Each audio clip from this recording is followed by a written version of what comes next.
allegiance to the flag of the United States of America and to the republic for which it stands, one nation, under God, indivisible, with liberty and justice for all.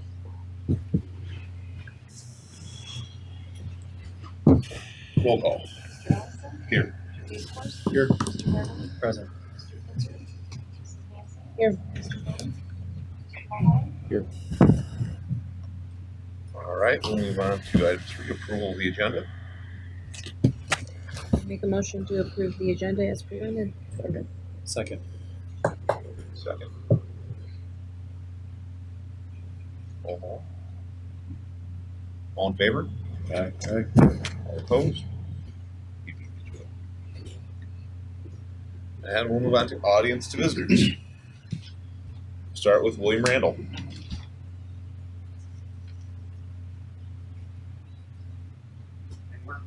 Yeah, come on up by Jake and stand there and you'll be good. Hi, my name's William Randall. I'm substitute custodian for the district, but tonight I'm here as a taxpayer of District 200. I watched the September school board meeting online, shocked at the appalling comments of multiple board members and the staff. I decided to focus my outreach towards a possible solution to the bond debt service levy issue, while still providing taxpayer relief. Part 1, debt service levy. Not restructuring the bonds would be painful to the taxpayers. The 2016 levy of $640 would slowly increase at first, but by the year 2023, that same owner of a $100,000 property would pay $906 for an increase of $265. Every hypothetical bond restructuring option negatively affects the taxpayers, costing us all more money. The descending option of restructuring increases the total levy to the taxpayers of $1.8 or $1,847,575. What do the taxpayers owning this $100,000 property gain from this? Lower taxes for a longer time, and a net increase of $455 over the payback period. I think that a better approach than restructuring the bonds over a longer period of time at a greater cost would be to add an additional column of abatements. I'll call it abatement column 3. I suggest using the debt service fund balance to increase the abatement amounts each year to equalize the net levy at the 2016 amount of $2,630,000. The additional abatement amounts needed total $3,351,104. The current debt service fund balance, $14.6 million, less the projected abatements, column 1 and 2, leave a balance of $2,555,373. If the fund balance yields an average of 1.5 APR, well below the current 2-year average of 2.6%, the addition of $906,933 of interest will be generated as the balance depletes by abatements. The hypothetical change in the tax bill would be a total reduction of $816 over the existing net levy amount, or a difference of $1,271 from your descending option. Part 2, taxpayer. In 2008, the district had an ending education fund balance of $2,839,672. The annual expenditures from that fund was $11.5 million. For an education fund balance of 25% of annual expenditures. In 2018, the education fund balance is projected to end at $10.6 million, with an annual expenditure of $14.4 million. For an education fund balance of 74% of the yearly expenditures. Please consider lowering the education levy to provide taxpayers with some relief while we continue to pay off the loan. Thank you. Thank you. All right, move on to Glenn Gratz. Guess I'm gonna follow the same idea on the so let's look at the bond restructuring, considering they didn't have enough time to look at all the information, but did they give you, what they're expecting?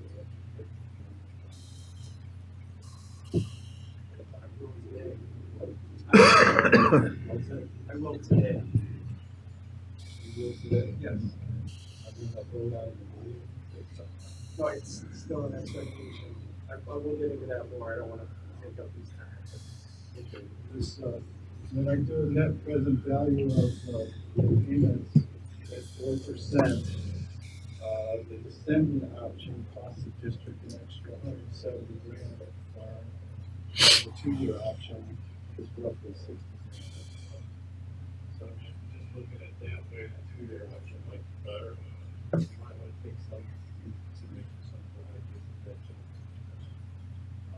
As far as EAB goes, if we limit to what, 13.8% of what we can borrow at the EAB, this is fun on that.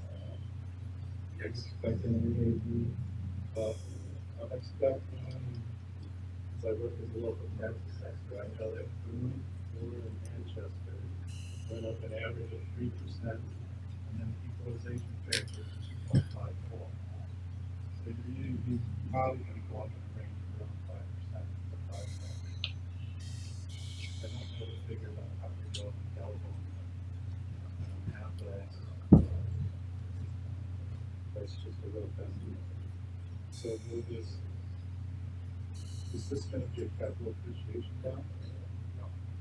It'll be a regular bond. Right. So the payments could be called and prepaid at any time? Not at any time, but within I think we have it at a 7-year window. So they could not be called, and after that, they could. Through 7 years. Right. That's what we're doing, Rose. This is our list of visitors. He gets to present to us. He's not making a presentation. So I don't know if we have to, source out another one.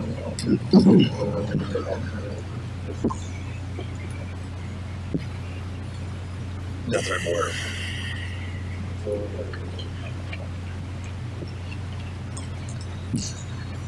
Thank you. We'll move on to treasurer's report. Just as presented. Anybody has any questions? See any? Superintendent's report? Yeah, I've got several items here. First up, I wanted to let you know that bonds from the Alton investment have been sold at $641,000. We originally purchased them for $649,000. Our high point in interest was $39,000. Then after the sale and costs, we still accrued about $31,800, which is about a 5% interest over those 3 years. So those have been resold. In your board packets there, or in your board folder, excuse me, I have updated our board and superintendent goals document, which is current as of today. And then next month, I'll bring back to you retention rates for both last year and for this school year too, for staffing. Wanted to thank the Boone County Kiwanis Club. They donated us $2,734, which we can put towards educational programming in our district. So that was a very generous donation from the Boone County Kiwanis Club. Joe asked me to forward an article regarding student obesity that he came across in one of his journals. I will be forwarding that out to the board, along with some information that he requested regarding recess PE and some of the nutritional guidelines that were out. So I'll forward all that on to you guys to read. And if you'd like to bring it back for conversation or a board topic, please let me know. And then the last thing that I have is our football team will play Saturday afternoon, Monticello, 2 p.m. So we want to wish our football players good luck in our first round playoff game Saturday. That's all I have. All right. Committee reports. Policy.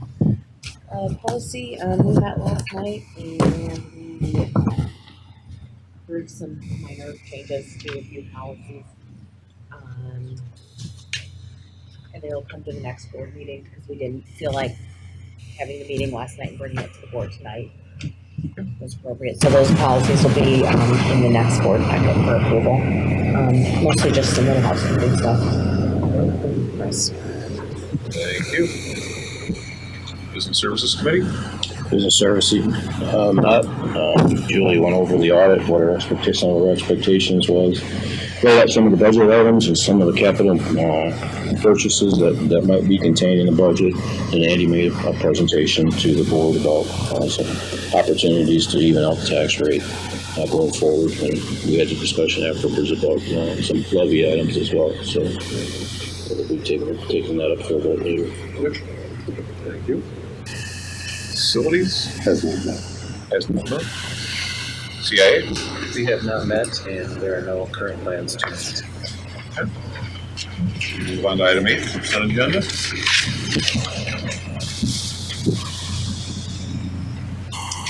Motion to pass the consent agenda as presented. Vacancy. Second. Second, Haverly. Any discussion? Roll call. Mr. Robinson? Yes. Mr. Hazelwood? Yes. Mr. Early? Yes. Yes. Yes. Motion carries. Moving on to item 9, unfinished business.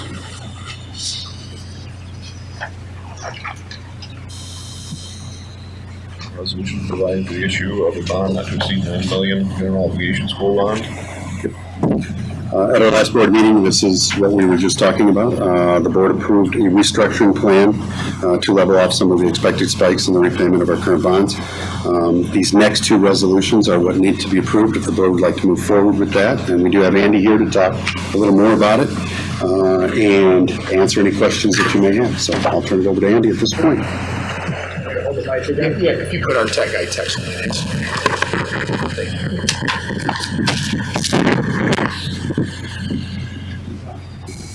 Are we good? Okay. The first sheet of paper, I set a few sheets of paper next to each of you. The first sheet of paper looks like a pile of information that might be confusing, but Kelly, do you have that you can put up on the screen? Yes. So what I wanted to do here is you have a parameters resolution as well as a parameters escrow resolution. Those are the two resolutions that are in front of you this evening.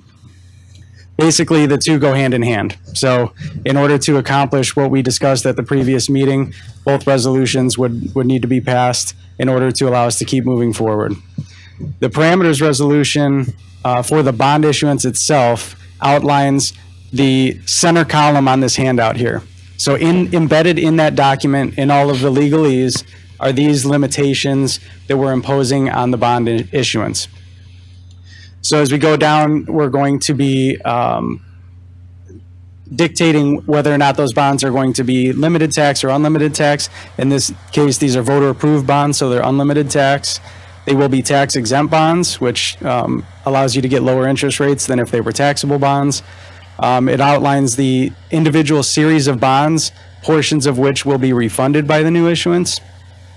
It also outlines maximums for the principal amount overall, the principal amount per year, and the maximum annual tax levy. Now, each of these were put in with a significant amount of room for movement, and that was done purposely. We don't anticipate coming anywhere near these maximums. As you can see, the right-hand column is the estimated actuals that we estimate from the previous numbers run that we've discussed. So the structure that we looked at the last meeting and the structure that was decided to be moved forward upon would be accomplished with the actuals listed in the right-hand column here, which would be an estimated par amount of approximately 7.9 million, a maximum principal per year of 1.4 million, and a maximum annual levy of 1.6 million. So basically, those maximums are set forth in the document so that moving forward, we can use those limitations to accomplish what we were directed to do at the last meeting. The last one there that's not a green, or the last two that are not a green check mark, are the maximum coupon rates. Coupon rates are the stated rates at which investors purchase the bonds. In this case, the actual estimated interest rate on the borrowing will be about 3.21%. Right now, the market is being driven by premium structures, which means that the coupon rates are typically higher than the actual yield that those investors receive, which means that the investors pay you more upfront for the bonds in order to get that higher coupon rate. So in the end, what we look at is the all-in TIC. That's the all-in true interest cost. That takes into account all of the fees, the costs of issuance that go into this bond issuance, and tell you overall what interest you're repaying over the life of this bond issue. That's where we get the 3.21%, which I believe is footnoted down below the second bullet point there. So as far as this table is concerned, I'll pause. If anybody has any questions about these parameters, I'm happy to answer them.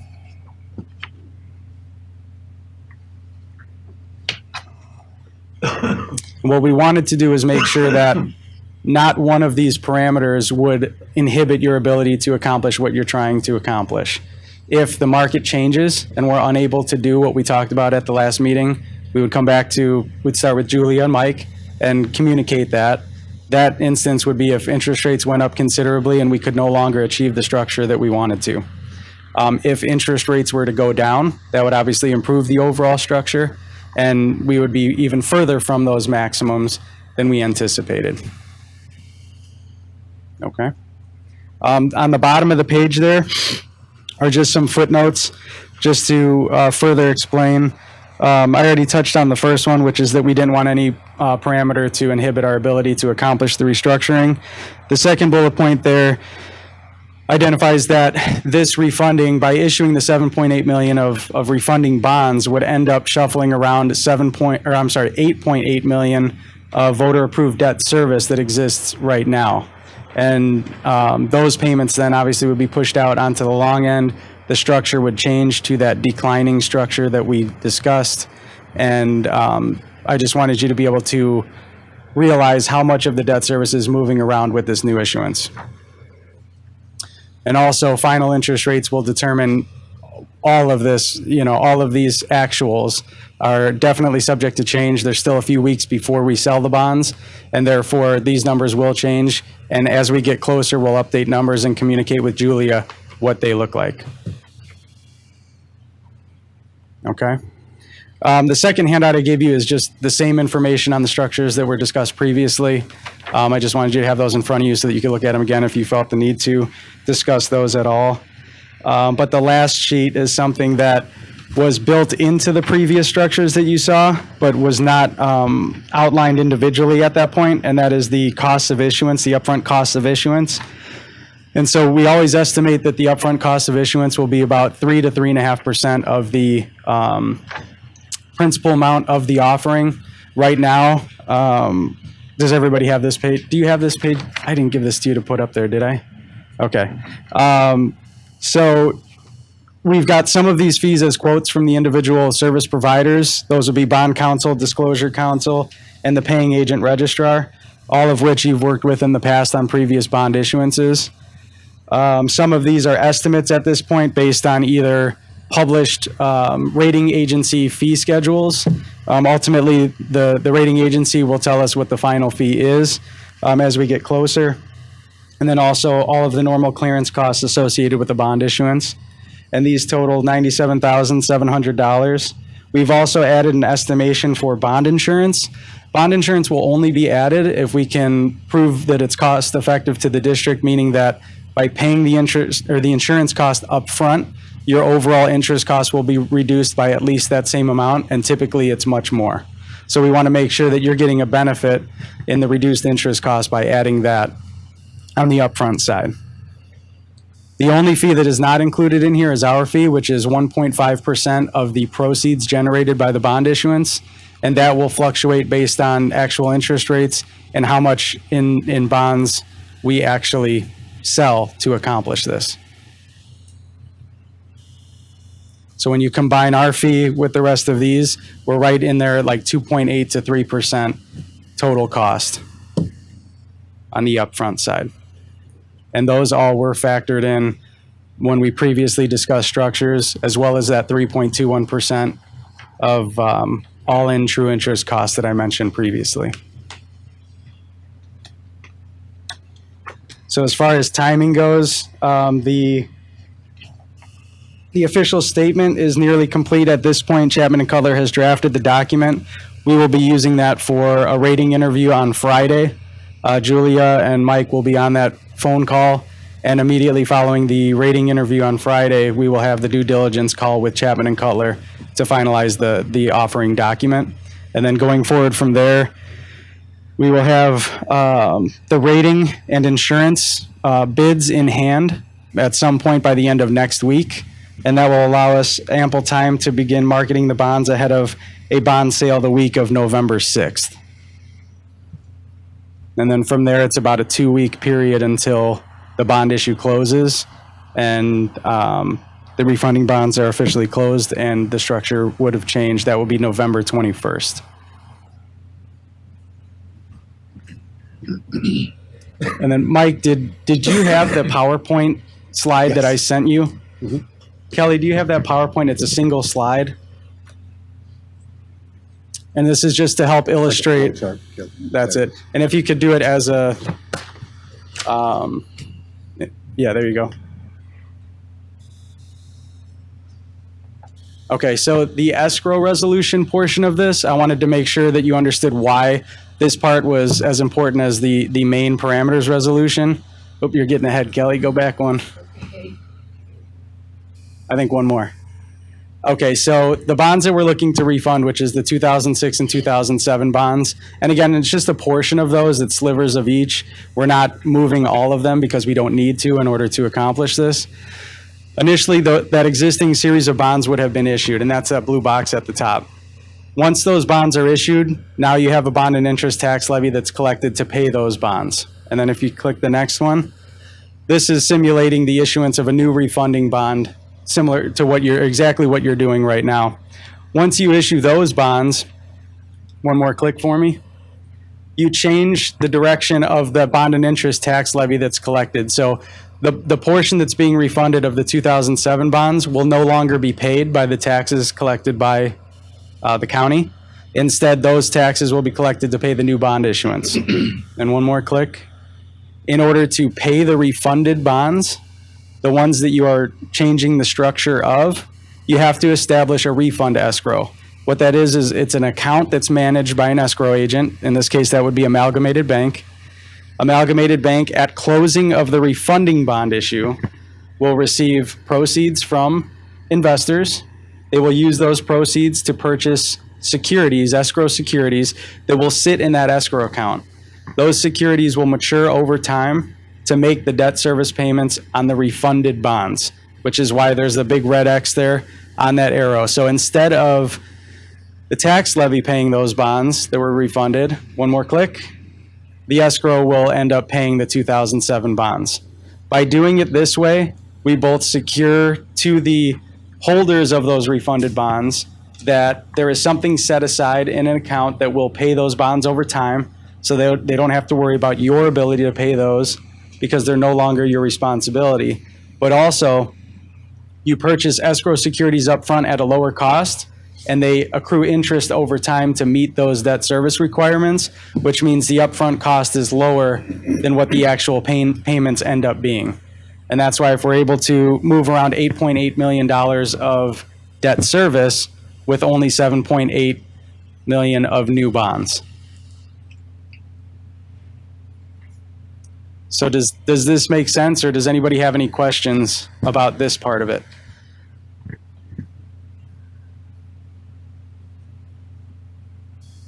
Well, as far as prepared materials, that's all I had for you today. So if you have any other questions, feel free to let me know. But by taking action on these resolutions, that allows us to keep moving forward with the process. All right.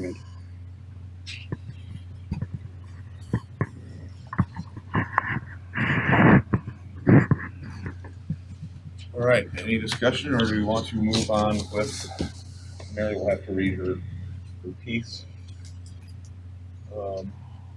Resolution. Yeah, the resolution.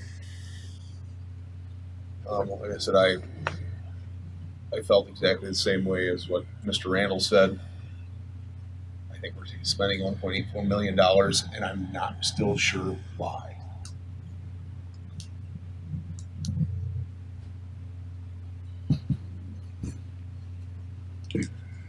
We've kicked this around for a while. It's really the only option we have on the plate that will reduce the taxable amount to homeowners without having incrementally inflated going forward. At least in this scenario, the scenario that the previous board sold these bonds under, which was that we were going to have more people here to help pay these off, we still have an opportunity to recapture some of that opportunity. If we could get some home growth going into it, we could somehow recoup some of those tax obligations from some of the new housing. We don't have any other options on the table as far as trying to do something to provide some tax relief to the homeowners. And we also followed up with this conversation, having primary conversations with Julia about giving us some relief back on the levy side going forward. The two things were tied together.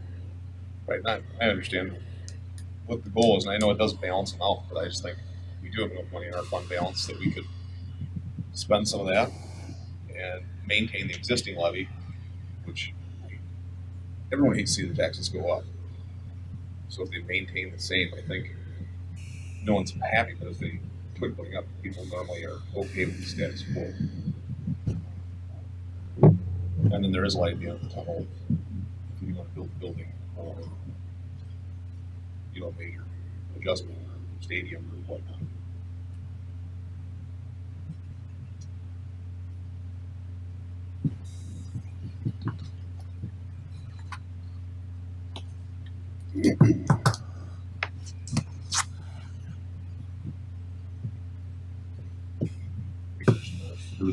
I agree, man. If they're able to pay the bills, adding $2 million to it is it's a lot. Julia, what are your thoughts on the concerns of the guests that you heard today? They have their concerns. I mean, we talked about what you guys wanted to do and accomplish for the taxpayers, and I think one of Tom Kinzer's thing is that the taxes were going up to pay the bonds, and also taxes were going up for education in the levy. And I believe that was one of the things that he felt, that why are we letting both of these happen at the same time?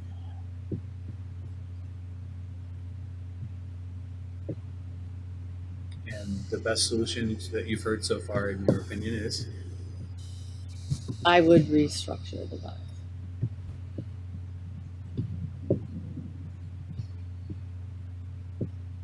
Mike, your thoughts? Yeah, I mean, I see points from both sides. I think, you know, growing debt is very, very hard, but I also understand the point of restructuring the bonds to make sure that we provide relief for the taxpayers. So I think we've held a good discussion. You know, even though you restructure them, if you keep a healthy fund balance, you can abate them at a later time. It's not something that you can't do in the future. If you say, okay, we have a lot of money in our fund balance, let's do some abatements. There's nothing to say that you can't do abatements later You're still gonna pay on. back the $1.8 million of extra money, though, aren't you? You're still going to pay the $1.8 million of extra money, aren't you?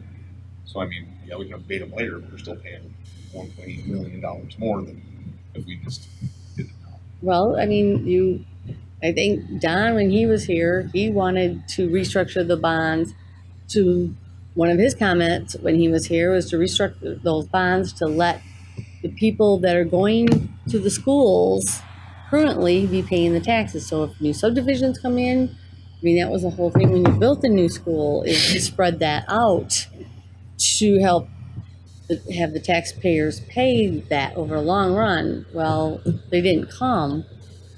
So this is one of your options. I think we're tying our hands too financially for a lot more years.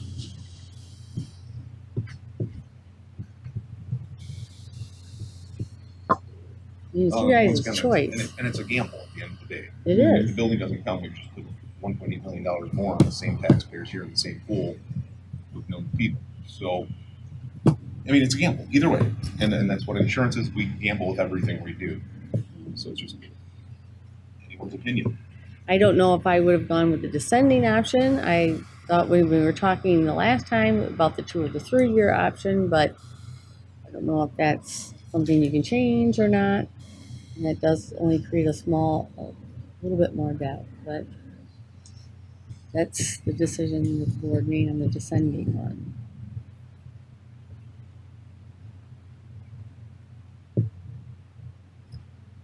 Do we need to see more, do we need to discuss any further, more options and lay them all out? I mean, what are you proposing we do? Well, my thought is something has to be done. I mean, obviously, we won't be able to do the 3.7 and $3.6 million. It's a lot of money that would take their taxes through the roof. I'm saying that we've saved up a lot of money, over $10 million, and though we have to be careful with that money. You never want to just waste your fund balance. But I think we're pretty secure now. We have built that, kind of off the taxpayers. We've been doing we've been very responsible with how we spend our money as well. So maybe it's time to take some of our money and say we'll use that to relieve the taxpayers instead of bringing on more debt to relieve it over a longer period of time. I mean, like I said, it's a government thing to kind of pass the bill and say let's just push it out. Let's push it out. It makes it easier, but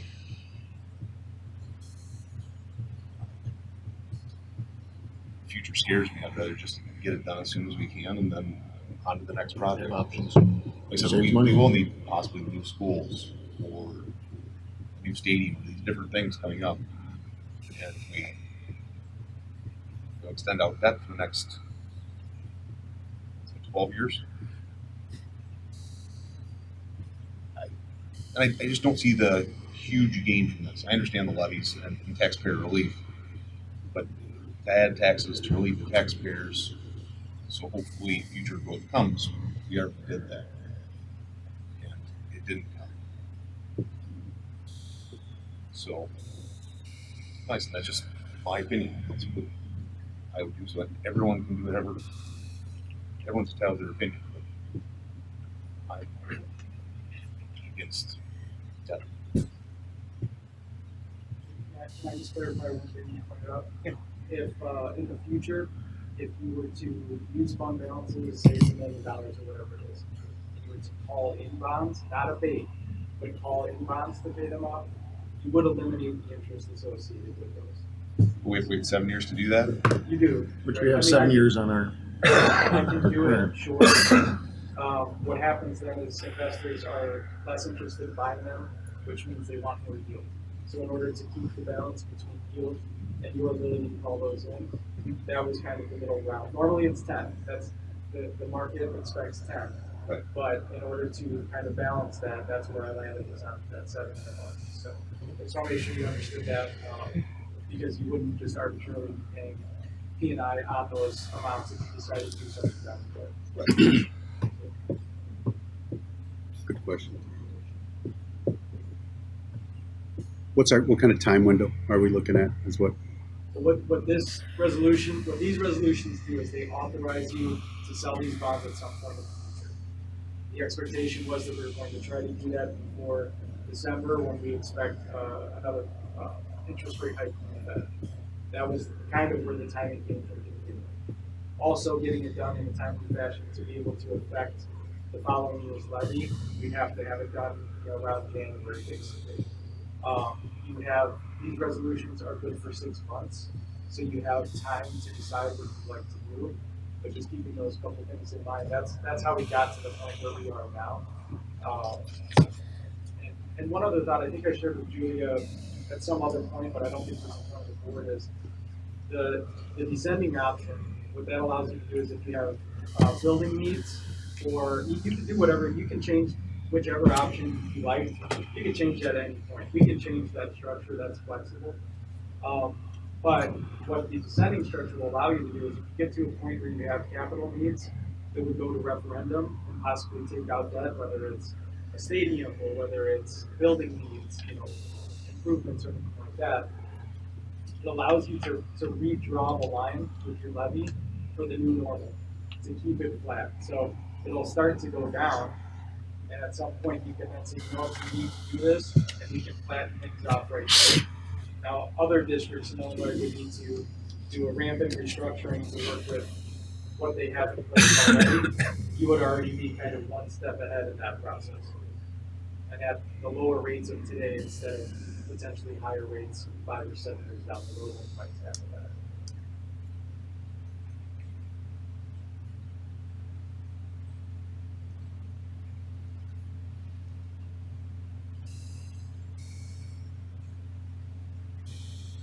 But the approval of this motion, it does not commit us to any definite action at this time. If I understand it correctly.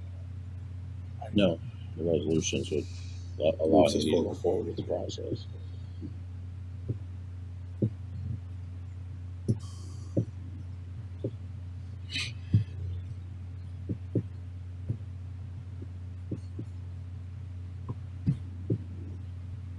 Do we have a motion for a resolution? Or Move to approve as presented. Were you gonna do this or we're not gonna do it? So we might as well vote on Mary's got it. A resolution providing for the issue of not to exceed $9 million general obligation refunding school bonds of Community Unit School District Number 200, Boone and Winnebago Counties, Illinois, for the purpose of refunding certain outstanding bonds of said school district, providing for the levy of a direct annual tax sufficient to pay the principal and interest on said bonds, and authorizing the execution of a bond purchase agreement with Robert W. Baird and Company Incorporated in connection with the proposed sale of said bonds. Now I'll move to approve as presented. Sorry.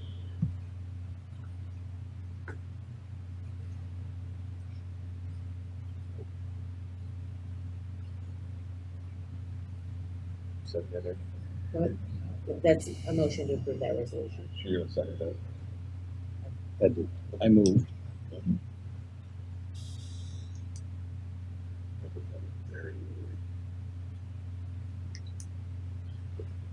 Yep. All right, you need a motion and a second. Roll call. No.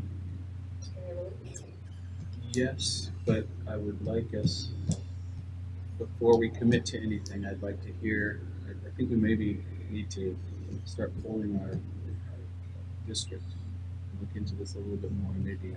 This is a lot of pressure to put on us. Now, granted, we're elected officials, but I think that it's maybe worthwhile that we seek some advice, get the word out a little bit in some way, shape, or form for us to get some sort of feel for what the district would like to do also. But I'll vote yes to just move us forward on this, in hopes that we'll still be discussing our options. Yes. Yes. Motion carries, so we'll move on to I need the resolution for this. Hmm? I need to make another motion. Yes. Okay, I'll make a motion for a resolution authorizing and directing the execution of an escrow agreement in connection with the issue of not to exceed $9 million general obligation refunding school bonds of Community Unit School District Number 200, Boone and Winnebago Counties, Illinois. Second. roll call. Yes. Yes. Yes. No. Carries. We'll move on to new business, October 2017 bills. Joe, you have those. I did have bills, and if I saw no issues, and nobody else sees any issues, I would move that we approve the bills. Second. Roll call. Yes. Yes. Yes. Yes. Yes. All right, item B, school improvement plan. Yeah, we have, Jake and Jamie are here to present their SIP plans as we do each year. We've been implementing these in all of our schools, and our administration and staff review them each year with multiple forms of assessment and data. Jake and Jamie are here to present their targets of improvement along with why they are chosen and what they're looking to improve. So whichever one wants to go first, whoever drew the short stick, or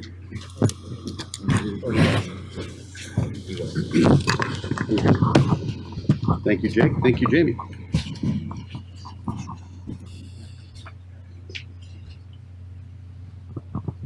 Kelly, would you put on the other one first? Please, the actual school. So thank you guys. There's two forms that I have to share with you, and I'll move pretty quickly, but please stop at any time if you have questions. The first one is the actual plan itself, and then the second form that we have is kind of the data and what we were looking at on the backside to address these concerns that we had. We do have 3 academic goals. 2 non-academic goals for both the UE and the middle school. Our first academic goal was a real big one that our school improvement team agreed with, is that at the end of this year, grades 5 through 6 modified ELA will have a higher growth increase during the 17-18 versus 16-17. Since this was already uploaded on the other sheet, that increase was 5.3 points. So that's the actual number, so we're looking to increase more. What this modified ELA class is, currently, well, before this year started, we had a special education self-contained right into Gen Ed. Our modified ELA is kind of in the middle of that, where it's students that are too high for the special education self-contained class, but could use some additional services more so than what we would offer in our general language arts classes. So this class was created. Our activities within it was administration will hire highly qualified teachers, which we did, identify special education students for the placement, scope and sequence, and then the last one is the big one, the ongoing meetings with the Gen Ed ELA teachers. Our self-contained special ed classes have their own curriculum, whereas this modified class uses the same curriculum that our general education students use, but it's much slower pace. An example that I've shared before is we're all going from New York to LA. Our general ed kids will probably take a plane to get there. Our modified class will take a bus. So we're still getting there, slower pace, but still working with those students. So that was our first academic goal. Our second one, and we all are aware of this, by the end of this year, 5th through 8th grade math curriculum will align to the Common Core standards as designed by a research-based newly aligned curriculum. As we speak, we're going through that process. Cheryl Gieske and Molly's doing a nice job working with our groups. But we're in the early stages of this adoption. They've met several times. We've looked at different curriculums. And like I said, on the other page, I'll kind of give you a little bit of data of what we're looking at as far as this is concerned. Our third academic goal is science. We just implemented our science now. This year is our first year. It's going well. I know we've spoke often about the assessment. How do we know that it's working? I'll go over that a little bit on the other page as far as the data is concerned. STEM lessons, which is the science, technology, engineering, and math. STEAM is a new one. Some of you might have heard. We didn't implement that this year. That's adding the arts in there as well. That's your A. Quarterly meetings among the science teachers, they're actually doing that more frequently. The NGES inclusion in daily lessons, administrative support. I can say with the four grade levels that I oversee, they're doing a nice job. It's a lot of hands-on, a lot of labs.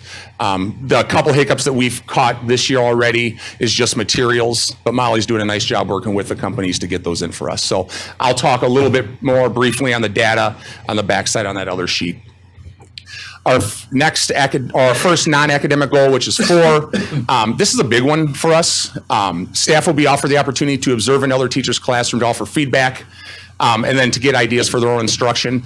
We've had several, and the actual number for this year already is 5, teachers that have utilized this within our own schools. With the data, some of our best professional development is the classroom next to you. And that's what I'm really trying to get with our staff. Mr. Klett and I have spent a lot of time subbing for those teachers so they can go into those classrooms. It's not costing us any money. But it's a lot of collaboration. Our mentors have asked to spend some time in the classrooms as well. It actually is a really great opportunity to see the wonderful things that our other classes are doing. And unfortunately for us, we're kind of our own little island as far as, 5th grade math. There's only one 5th grade math teacher. So we need to get, her to work with our 6th grade, to look at our 7th grade and those kind of things as well. And then goal 5, which is our second non-academic, is the shared responsibility between the schools and the families for the academic, physical, social, emotional, and behavioral development of youth. So this is another one, student and parental incentives for completing parental surveys. 5 essentials is a big one that we used, or that we do use, and we just don't get that parent feedback. So how can we do that to get their stuff? Breakfast with buddies. This is something that we're really excited about. We're starting that this year. Mrs. Stanek, who's our new counselor, is doing this. This is just, we've all heard of the muffins for moms, donuts for dads. We're doing breakfast with buddies because we do have students that might not have a mom or a dad, but we want to really encourage that to come in. Open house, Mr. Klett did that just recently. Numbers weren't the greatest, but they have 15 minutes for parents to come in and get specific information on whatever they need from the school that's outside of that realm of how is my kid doing. MAP testing is one parent that I know they asked Mr. Klett when we're going to map testing, how do we use that data and stuff. So he said it was a very good conversation with them. And then professional development for parents to include presentations by outside professionals brought to our district and opportunities provided in-house by our own staff.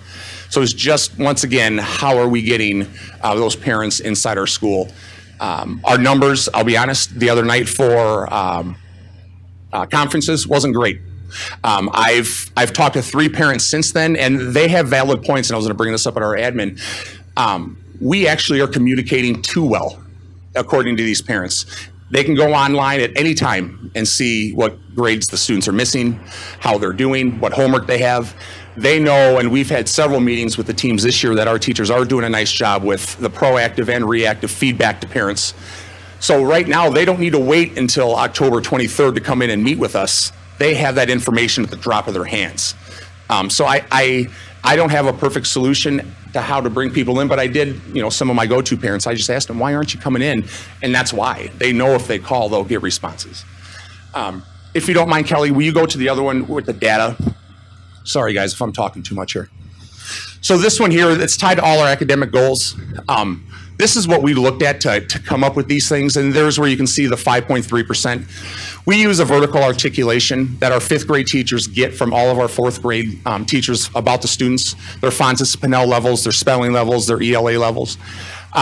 We also look at the 504 IEP goals. That's important as well. Our spring 16-17 MAP scores, if you can see up here, the norm is 205.9. We have 17 students under that 11th percentile, which is that 188 score. So we have 7 of those students are in the self-contained special ed, 4 are in modified ELA, which gives us, there's 6 students that are in the gen ed class. Because once again, we're trying to look at different data points to make sure we put them in the correct placement. Grade 6, the numbers are there for you guys as well. Academic 2, the math curriculum. Right now, as we stand here, 5th through 8th grade, or excuse me, 6th through 8th grade uses connected math. Connected math is not aligned to Common Core, which is a big one. Also, and I wanted, the teachers wanted me to put this on there, it is a big time discovery approach for connected math, working with partners, working with small groups. So if we do have a student that is absent, it is tough to get them caught up because we're trying to progress and move those other students on. If you go to the next one, Kelly. Once again, here's the scores. 5th grade, the rate score is 215. The norm is 221. So as a collective grade level, 5th grade is about 6 points below. Our lowest areas, and this is what they're talking about now within their teams, 59% of our students are low in measurement and data, and then 60% are low in the geometry skills, and this is according to MAP. So when we're looking at the curriculum, what we're looking at now, these are some of just those sub-components of the MAP testing that we're looking at. 6th grade, same thing. 7th grade, we're closing that gap significantly. We're almost at that norm with their lowest area being geometry. Academic goal 3, the science. This is a big one, and I know I've spoken with Joe before regarding this assessment. The ISA, which is the Illinois Science Assessment, it's given to every 5th and 8th grade student in the state of Illinois. 2 years ago is when they started this. It was my first year here. We still have not received those results. I mean, I got to, actually when the school year started, I did get some information. Twice. Yeah. We've taken it twice and we're going to take it again this year. The reason is they don't have the people to grade it, is the response that I've received. So kind of where we are, following data and assessments from classroom work. I know once a month now, and it's only been a couple months into the year, I've talked and worked with the science teachers just to let me know progress. Because right now we just don't have the assessment, if you will, to monitor that like we can our other content areas. Non-academic goal 1, Kelly? Did it not go on there?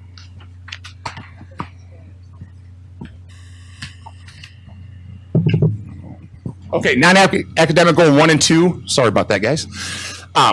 We use a lot of our 5 essential survey. This is an opportunity for the teachers to give us feedback, and that is where we got our, this first goal was the professional development, working with each other. That was one thing they mentioned that was in there. So we make sure that the teachers have the opportunity for that. Also, we use, every November, the teachers have an opportunity to rate us as administrators. We look at that feedback as well, trying to be more present, trying to be more supportive of them. And then finally, the non-academic goal 2 is that is just something that we have as a district goal, is trying to get more parents, more communication into the schools. And I will say, I enjoyed my conversation with those 3 parents, because for them to say they don't come to conferences because we give them the information they need when they need it, I take that as a compliment to what our teachers are doing and what we're doing in our 2 buildings. It's not perfect, but I do take that as a compliment. So that's that. Any questions? Let me just chime in too. One of the non-academic goals that I put in place was the increasing parent involvement and communication, because that came out in our strategic plan as something we wanted.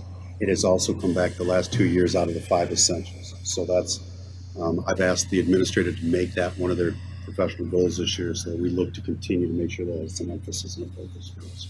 Parent involvement's key. One thing sorry. Go ahead. Nope. I was going to say one thing we did add this year. I added the honor roll back to 5 through 8. We already had that information sent out.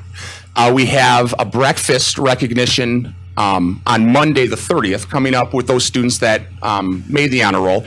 We're doing the middle school first, just because it's going to be too many people if they all come. We ordered those nice little honor roll stickers for the cars. We really want to hype up the academic success of our students in our schools as well. That is something that I can say at the 5 through 8 level have been lacking, before I came, and then as I've been here the last couple of years too. So we finally were comfortable, we're confident to move forward to celebrate those academic victories as well. Sorry, Joe. Is there no way, speaking of the test that we're now going to go on our 3rd round and not have the data for, is there no way for us to create some common assessment just between, would that not be part of the curriculum alignment, that those teachers would get together and they would come up with their own tool, and that would be perhaps much more simple to translate and just specifically geared toward our curriculum? Is there no way to do that and not then rely on ECRA or MAPS or No. 2 things with that. There absolutely, we can. The only problem with a common assessment, and I guess by definition, grades 5 through 8 only have the 1 teacher. So it would be a grade level created by them. Definitely easier K4. And I know Jake will come into those same obstacles at the high school level, because there might just be 1 section of each. But that definitely is something. One thing we also looked at too is map testing now does have science that is aligned to next gen. And we didn't do it before because it wasn't. So we could throw that. I mean, it's another test for the kids. So I'm kind of torn on that, to be honest, just because I think we test them a ton already. But that is another option that we have. But no, if we have a common grade level assessment just to follow, we can, and that's kind of why I'm working with the teachers now at my levels, because they don't have that sharing ability.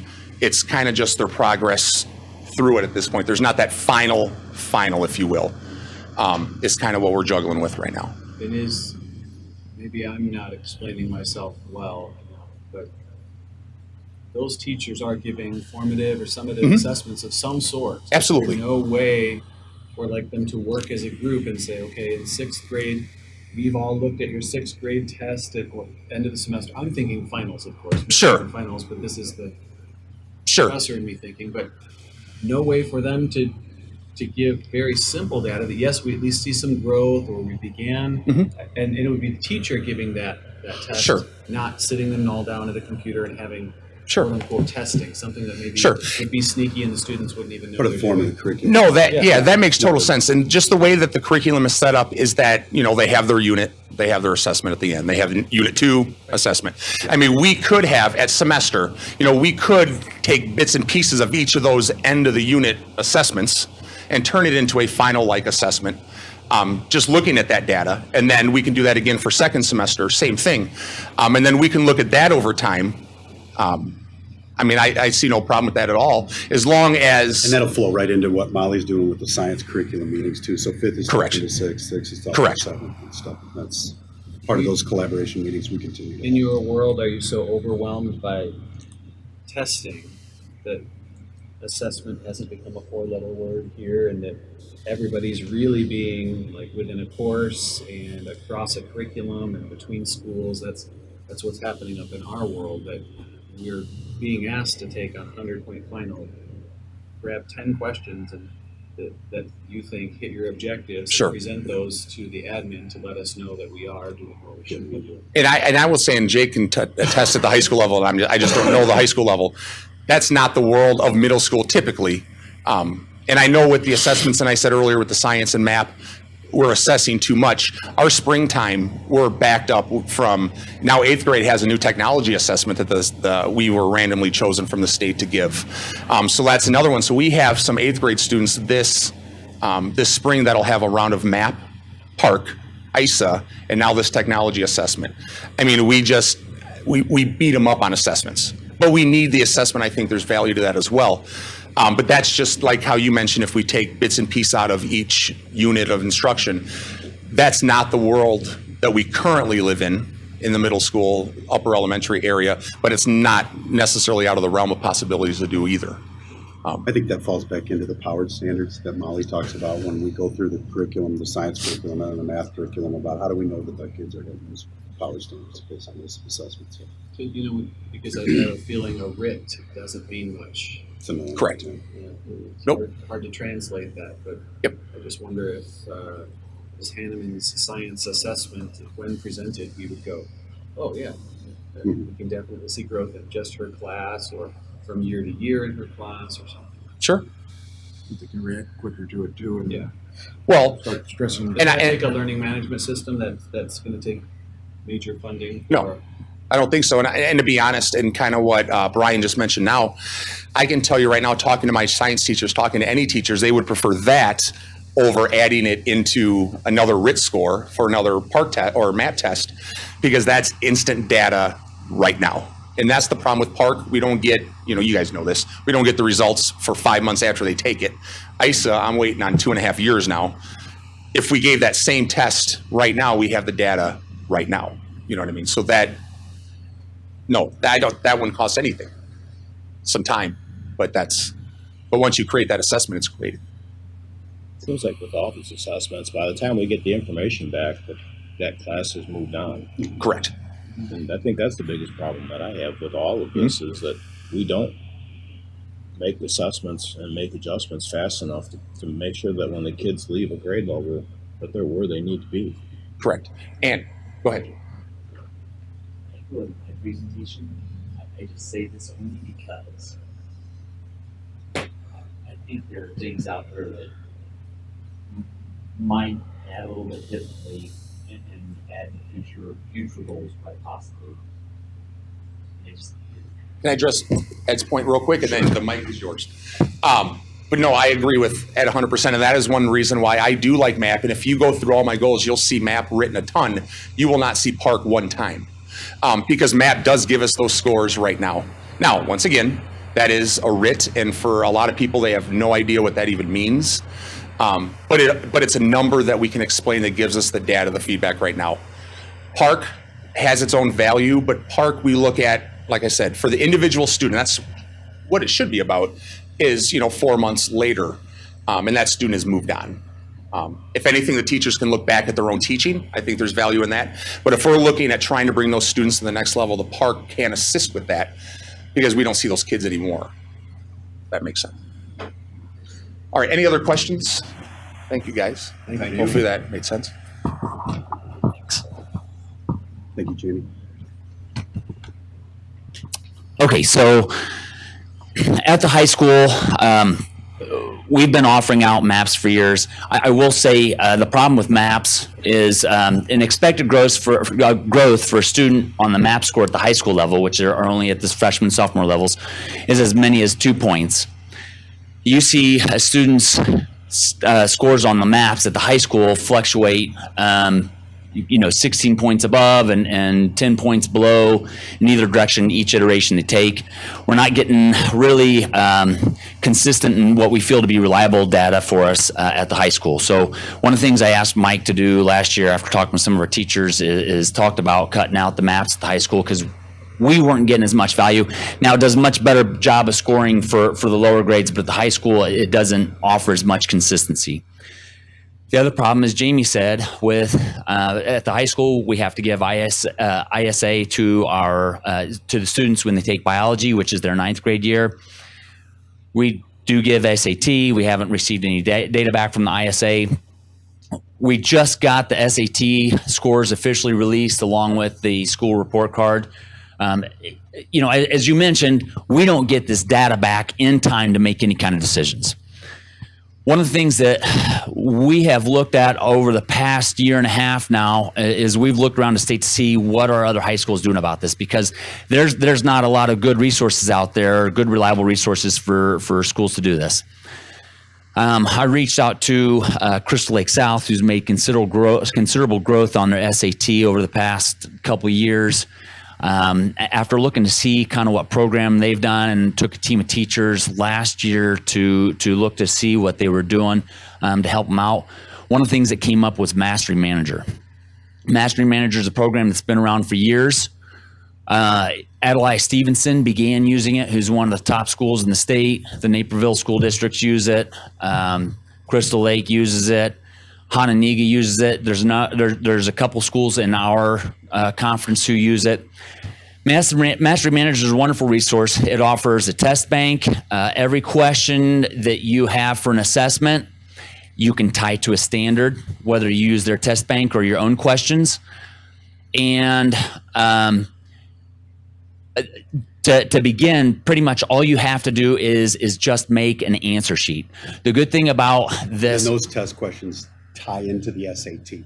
and those questions, I just want to take that next step. So. correct, and they do have questions that tie specifically into the SAT. So we really thought about what you guys are saying is you don't get this information back right away in a timely manner.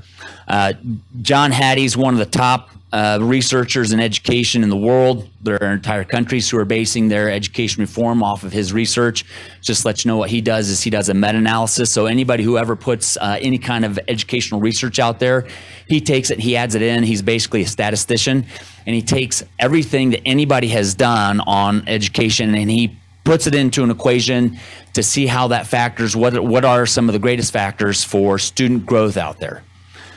Three of the biggest factors that you'll find with student growth are teacher efficacy, formative evaluations, and feedback.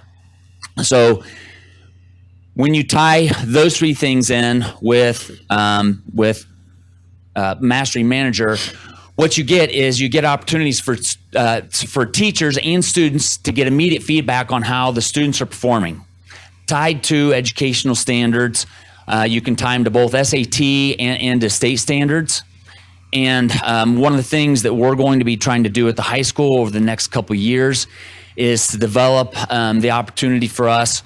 We'd like to, first starting with the SAT, we'd like to try to get students' scores to improve around 200 points, and that's kind of a lofty goal, but I'd like to kind of shoot for it anyway. From when they would take, we're going to have every student, every freshman, sophomore, and junior take the SAT or some form of the practice SAT.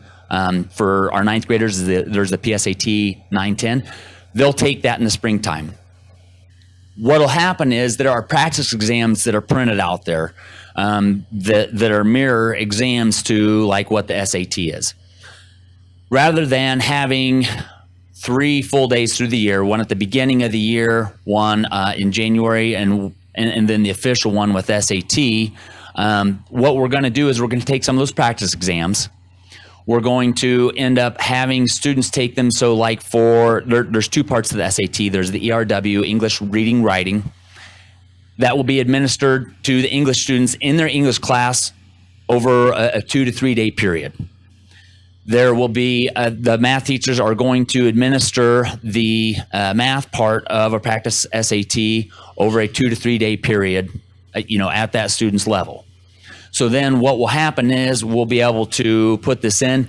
You can either do this through a computer or they will be able to do it on paper. Either way, whatever is available. The paper is on a QRF. They all have QRF codes. So if for some reason somebody like myself is walking down the hallway, trip and fall, they're all over the place. It doesn't matter if they're in order or not, and I have different classes. It reads the QRF code and it just gives me the answers right off there. What I get at that point in time, it goes through the machine. It will give me immediate feedback to the standard. If I have everything tied to a standard on that exam, on that practice SAT exam, it ends up giving me immediate feedback. I have that. It puts it in a database for me to look at. The student will have an opportunity to see the results on that as well. It doesn't take months. It takes days. The idea is that we will get feedback for our students. It'll take us just a couple days to sit there and interpret where our students' weaknesses are just from looking at the data, but it does end up grouping it by, groups it by the standards that you tie the questions to. I'll be able to see where the weaknesses are for my students, and I'll be able to start to address that for my students. I'll be able to do that at the beginning of the school year. I'll be able to do it in January, and then they'll take the official one in the spring. Now, of course, the problem with the one in the spring is I may not get immediate feedbacks from College Board who does the SAT. I may not get that feedback from them right away. It might take me, a couple months still to get the official one back. However, I am able to, like for the practice exams I gave earlier, I'm able to get that feedback right away. So we're going to start doing that with practice SATs for our students to help them improve over time. Find out where their weaknesses are, be able to address it right away. The other thing that we'd like to start doing is we'd like to start with our final exams, start tying our final exams to standards, to state standards. From there, once we get our final exams tied to state standards, one of the things we'll do is we'll take a step back and we'll start to do some of these unit assessments or summative assessments for each unit, and we'll be able to tie them to state standards as well. And then from there, we'll be able to start to incorporate smaller formative assessments to our students.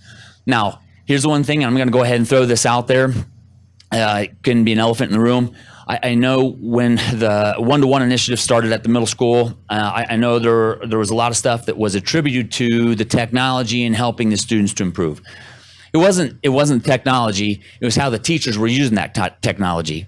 A lot of things the teachers are doing at the middle school, the one-to-one initiative, is they're doing small formative assessments for that lesson. And my understanding is that they're not necessarily specifically tied to the standard, but you teach a standard in that day's lesson. You have students do some of these smaller formative assessments. Both the student and the teacher are getting their feedback right away. One of the big reasons why it was a big success is because teachers were getting immediate feedbacks, the students were getting immediate feedback on it, and they were able to make adjustments to their teaching at that point in time. Gosh, my students really didn't grasp this concept. I need to go back and look at this tomorrow. Students were seeing that, teachers were seeing that. It was a more immediate feedback for the students. Through this Mastery Manager, we'll be able to do the same at the high school. The idea is over the next 2 years to develop a system where we have that feedback. And then towards the end of those 2 years, that's when we want to start to try to develop some more strategies to, we'll start trying to address the SAT strategies right away. But once we finally get some of those formative assessments in place, we're going to start to try to develop more strategies to try to address those. And then and only then, once we have that immediate feedback, will we start to be able to have meaningful conversations as a department to say, here's where our students are deficient. What can we now do to help them out? The idea is to try to give them the background to be able to get to the point where they're having those meaningful conversations, because without that data to be able to have those deeper discussions, you don't have a lot of direction. So those are the two academic goals, one tied to SAT and one tied to some of the classroom assessments, so it can drive our teaching, and we can see over time how students are progressing on the various standards. Do I have a question about either one of those? I guess what I'll shoot out there with is one of the concerns that we've shared with Mike over time. One of the reasons that we extend invitations for some of you guys to come to Chicago with us is this idea that you guys are going to have master manager, Jamie's going to have power school, somebody else is going to have something else. We have all of these unconnected assessment technology software packages out there that don't play nice with each other, that all have their faults, rather than looking for a suite of a product that could give us something that we could use K through 12. It would be able to help us with online registration. It would be able to help us with following student discipline, behavior. We have all this stuff out there that none of it connects, none of it follows kids up through grade levels. I mean, where does this stuff stop? I can't take a John Deere system and snap it in a Case tractor and get it to work. It doesn't play nice together. And at some point, we have to get our hands around what it is that we're going to use here, that everybody can use, that Jamie can take advantage of. You shouldn't be getting kids into your freshman year, in my view, that you don't already know where they're weak at. You should be able to look at the software, and those teachers should already know when student X, Y, or Z sits in my classroom, they're already here, here, and here. Wait, here's what I will say about that. MAPS does do a better job K through 8 giving you better data. It is more reliable as far as what an expected student growth is over time. At the high school level, like I said, the expected growth in 1 year is 2 points. I'm having students who are fluctuating 16 points or up and 10 points down on one assessment, that was just a couple months after the original one that was given. So I can speak to it at the high school level, and I will tell you, in speaking with a number of districts around, I can tell you that it hasn't necessarily helped them out at the high school level as well, which is why we ended up looking for some kind of a program that would end up offering us that. So they do get some reliable feedback on that. It's up to us then to carry on, an opportunity to be able to create feedback for both our teachers and students beyond that. I can't speak, Ed, I can't speak to the discipline side of things. I understand your frustrations with that. I have my own considerations and frustrations on that as well, because I can't get the meaningful feedback about, specific to the time it's occurring or even the exact incident that's occurring. But this is a program that has been proven in a number of districts and in really good districts, who are at the top of the state, are using this effectively to help them drive their educational initiatives.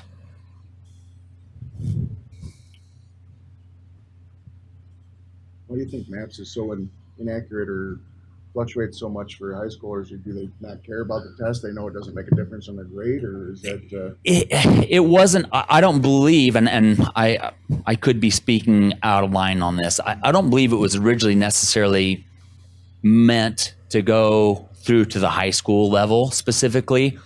I think it was meant to go through the upper levels of 8th grade. In some cases, for some of the bigger districts, that was, students who may have been taking some subject or content areas up through that level. But I don't know that it was necessarily specifically made to go up, through high school. Some of the concepts, like I said, do go up through that content, but just not as much or as in depth on things.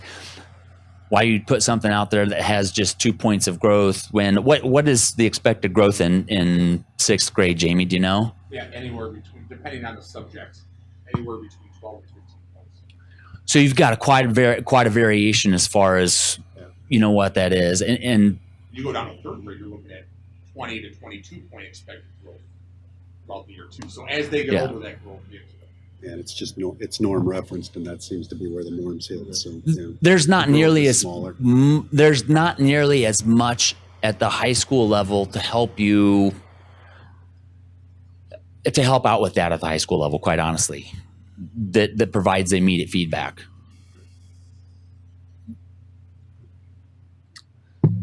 I will say I know we're also working on furthering both our content areas of math and science at the high school as well.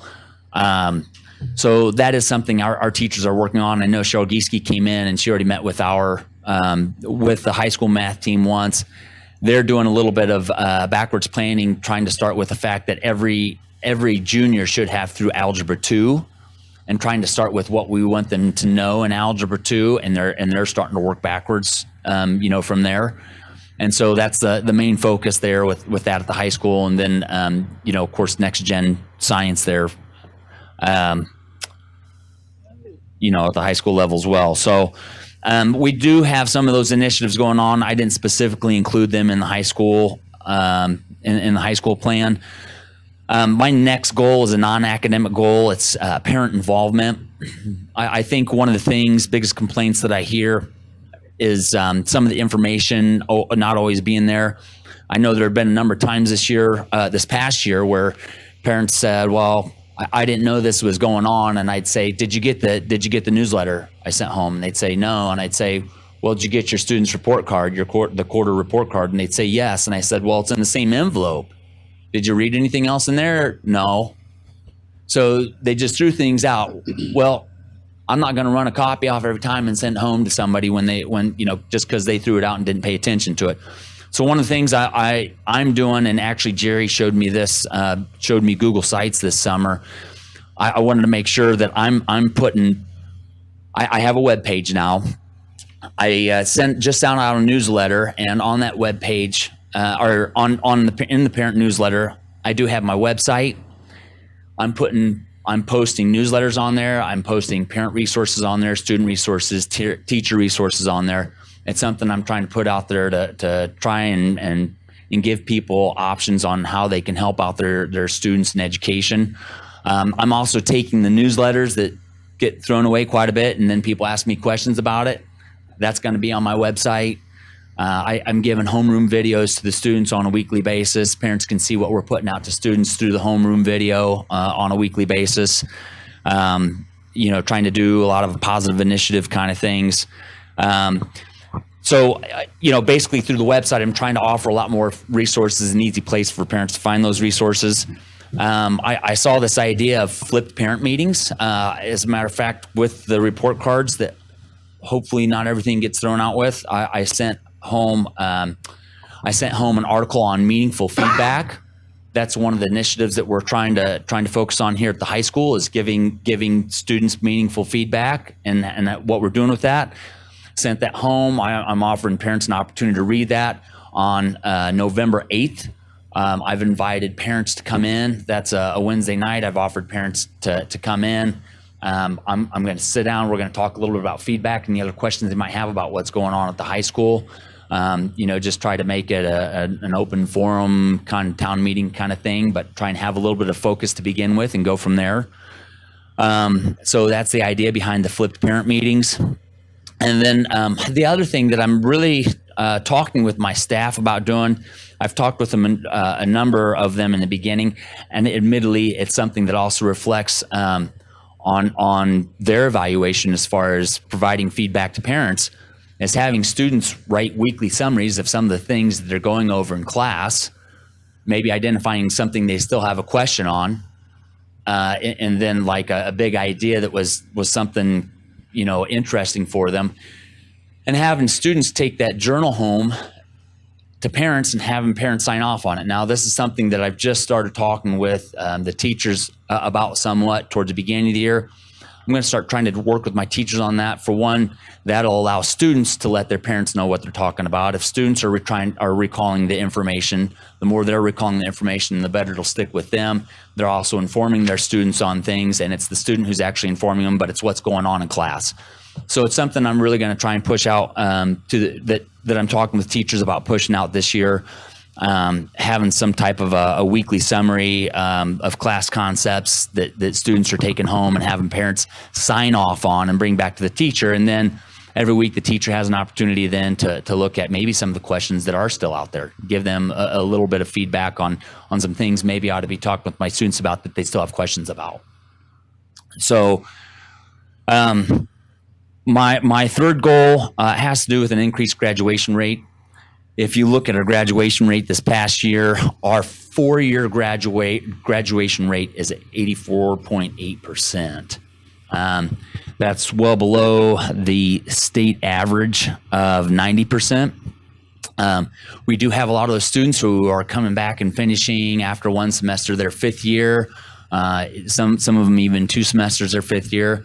It's something I'd like to provide. I have a leadership team that's meeting on a weekly basis right now. Every Thursday morning, we come in, we talk about student academic concerns, any student behavioral concerns. We're going to start trying to identify those students, come up with behavior plans, with feedback from staff on what would be effective for those students, try to get them more involved, try to get them back. Last year, you guys helped out with this by saying that students who fail a class, they can retake it a second time at the high school, and trying to get them right back into that classroom, trying to get them right back into that class so they're not falling too far behind. Hopefully this early identification and communication through the school leadership team is something that will help out to increase our student graduation rate over time. I know Dale did a great job last year of decreasing our truancy rate, so we're having more students actually in the school and present, now making sure we have an early identification of some of those students who are struggling academically and trying to get them back, trying to pick our four-year graduation rate back up. It is a big goal of ours. Any questions? Are these on the yearly calendar? SIPs come out late fall, early winter. Is this a yearly rollover? Is there a reason why we're doing these now? Yeah, I put them on there. We usually have our SIP reports on your board calendar. Yeah. Yeah. And so we did this Last year too. Correct. Next month I'll have my 3 elementaries. Do we ever see the results of last year? That's a good question. Did we see the results? We could find a way to work that in. Yeah, so last year, the idea was there to start to look into this mastery manager. I thought I'd be a little bit further along in this process. I was hoping to maybe get some training in the spring and be able to have some teachers working on it over the summer. We weren't able to acquire the software until this summer, and we're just now able to get the training in the October 27th Institute for everybody. So I'm a little bit behind on where I was last year on this goal, but it is something that we are with and have adopted. Actually, that's a good question though, Joe, because usually when you dig into your school improvement process, you're looking at what it was last year that you worked on and what you stared at, and then how did you develop going forward. So maybe I can have them work it into our next presentation. It's a good question. Other questions? Appreciate it. All right, thank you. Appreciate it. Thank you, Jay. Thank you.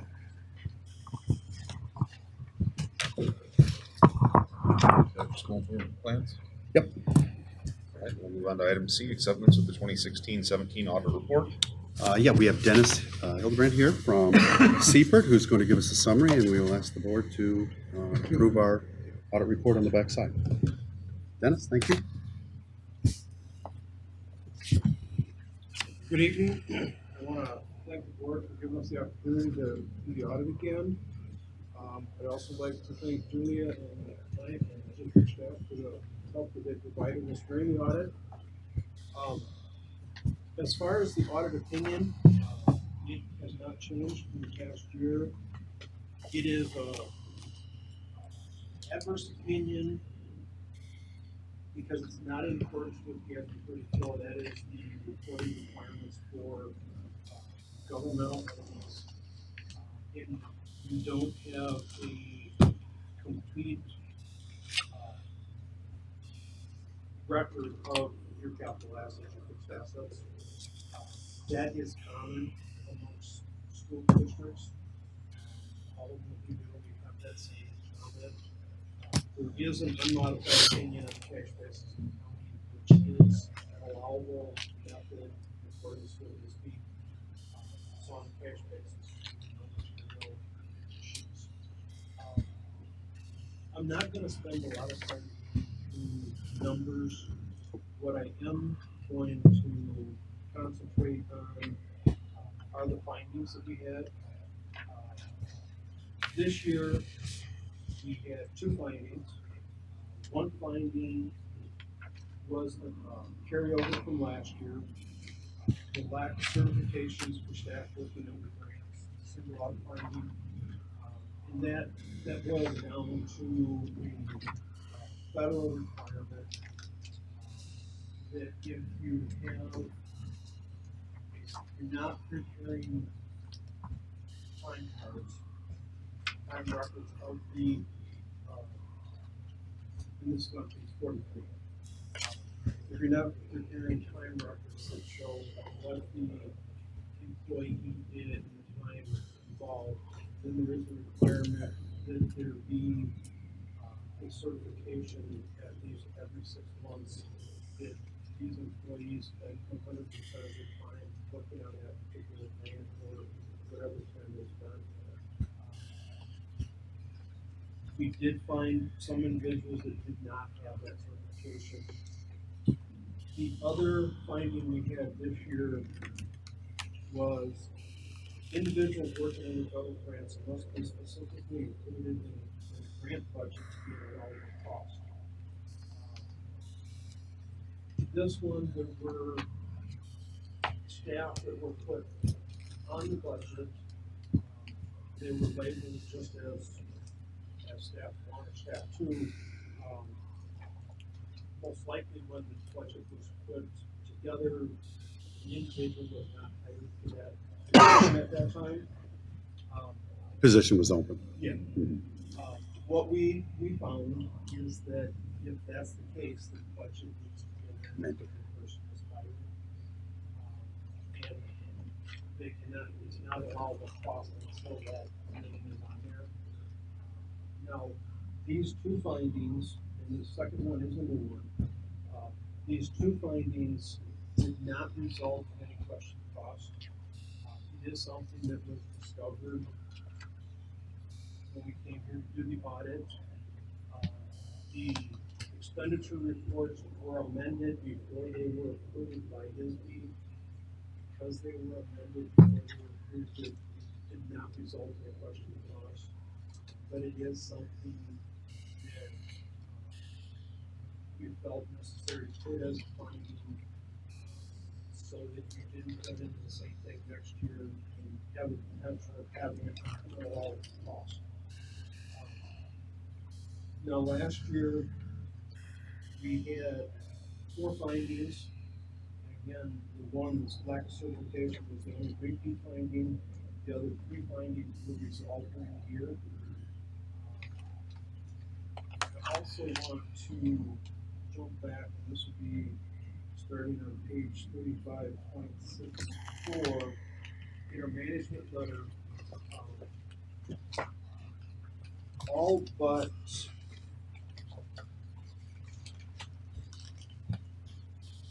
two of the comments in the management letter from last year were corrected. The 2 that weren't, fixed asset detail, again, I mentioned that. And that is one that is a common finding. And to resolve that, I do have municipalities that have resolved it because they don't want the qualification to be understood. It takes a lot of time to go back and come up with those records. We have a smaller municipality. Imagine the schools with the number of buildings and equipment to be able to do that. The other finding that was still there was the treasurer's bond. It was not sufficient to cover the amount of cash that's there. So that's something that probably should be looked at to look to increase that treasurer's bond. We have one new point this year.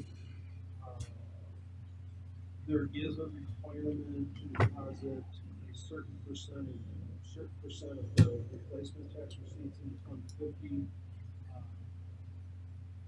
There was a deficit of about $4,500 of replacement taxes being deposited into Fund 50, which is the IMRF. Yeah, the IMRF. So that's the only new one that we had this year. Again, looking back at the last couple years of audits, the district has done a good job to address the findings that we have had. On page 4, the financial profile scores, for the third year in a row, you were at a 3.8, which is recognition status.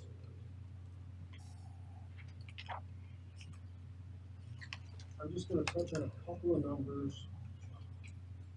Your cash and investments from 2017 to 2016 increased by $1.1 million. Your fund balances in total increased by $995,000. When we look at your education fund, your O&M, IMRF, and working cash, you have total fund balances in those four funds of $12,800,000. Your budgeted expenditures for fiscal year 2017 is $20,485,000. That gives you 7.5 months of reserve food operating expenses. We look at it, I think the common practice is 3 to 6 months is what most feel is a good number to have. We're just over that. So that's a good fund balance position. That's what I have as far as my presentation. Does anybody have any questions? I do. Yes. On the treasurer's bond, it said that we didn't have enough. I increased that in May of 2017 to bring it to where it's supposed to. I would have to look. I know we did and we tested it for the whole year. Right, because we went out and purchased more in May, so we had enough. Because when it came through from the insurance company, the July 2016, it just rolled over. And when I saw our finding from last year in there, I made sure in May that the board, it was in the minutes that we purchased some more. Let me look, because it might be a case that because it wasn't there for the whole year, that if you just adjusted it for the year, just over the majority of the year, sure. But I will verify that.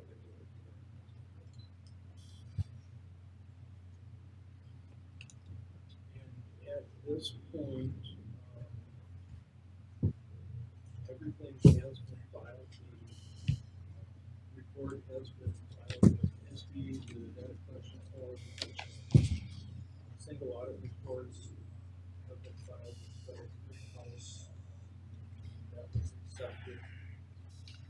Refunded too, so everything's filed. Okay. Thank you. Thank you, Dennis. Then move on to item D. Oh, you know, we Moved up. Yeah, we need to Approve as presented. roll call. Yes. Yes. Yes. Yes. Right now, move on to approval of assistant cook position at Upper Elementary. Yeah, I'm asking the board to approve a 2-hour assistant cook for the UE. We have brought lunches back to the school this year, and our hopes were to rotate staff in to help with ticket taking and covering for the personnel that was needed to get lunches done there. I have been filling it with subs right now while we try to get the lunches settled and make sure that our schedules are all in place, and we have consistently needed some extra help there to help with those jobs that go along with an assistant cook. So I would ask the board to approve a 2-hour person a 2-hour assistant cook at the upper elementary. We are serving more lunches there this year too. Make a motion to approve the assistant position. I'll second. Roll call. Yes. Yes. Yes. Yes. We're looking for a motion for executive session for the appointment, employment, compensation, discipline, performance, or dismissal of specific employees of the public body or legal counsel for the public body, including hearing testimony on a complaint lodged against an employee of the public body or legal counsel for the public body to determine its validity.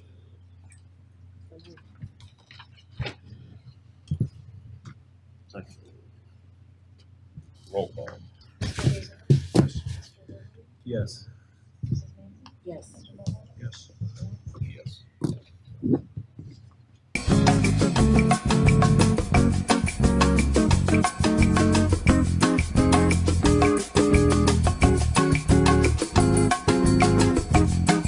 We have a motion to adjourn from executive session.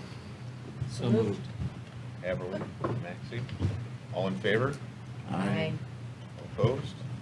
We're back in open session. Is there any recommendations from executive session? Make a motion, we approve the certified non-bargaining salaries as discussed.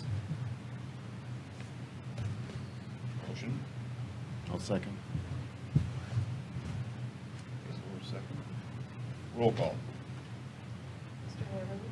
Yes. Mrs. Maxey? Yes. Mr. Mahoney? Yes. Mr. Ellingson? Yes. Mr. Williams? Yes. Overton? Mr. Kinzer? You jump ship. Oh, you left it? Oh, jeez. Okay. Okay, now make a motion, we approve non-certified, non-bargaining salaries as discussed. I'll second.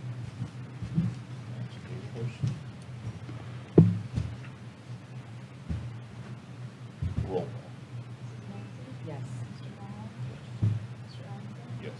Mr. Williams? Yes. Mr. Haverly? Yes. And I make a motion, we approve the retirement of Julia Saunders, Director of Business Services and Transportation, effective April 30th, 2019.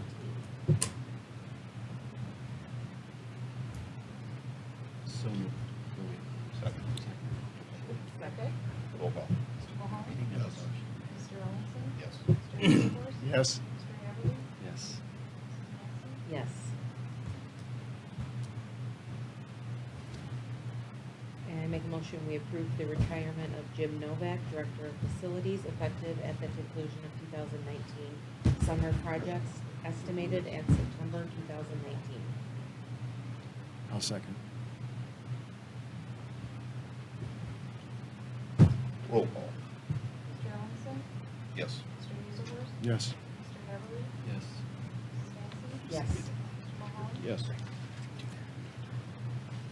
Is there, if there's no further business to come before the board, is there a motion to adjourn? So moved. Second. All in favor? Aye. All opposed? Have a good evening, everyone.